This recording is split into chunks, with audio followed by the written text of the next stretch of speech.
আপনি একবার আমায় ইয়োর হাইনেস বলে ডাকুন না। মানে এখন তো আমি আর দেশে নই বলুন।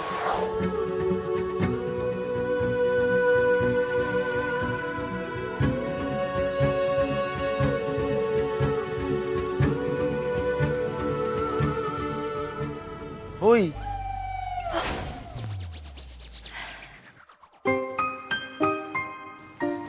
কি পাগলামো হচ্ছে এসব?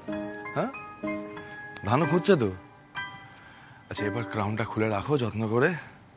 আপনি একবার আমায় ইয়োর হাইনেস বলে ডাকুন না। মানে এখন তো আমি আর দেশে নই বলুন। কি কি বলে ডাকবো আপনাকে? Your highness. আরে বাবা, your highness sir, your highness. ঠিক যেরকম ম্যাডামকে সবাই ডাকে মাঝে মাঝে, ঠিক সেই রকম। সত্যি কত বড় হাইনেস এলেন আমার। আজই ডাউনলোড করুন আর এনজয় করুন আপনার পছন্দের শো।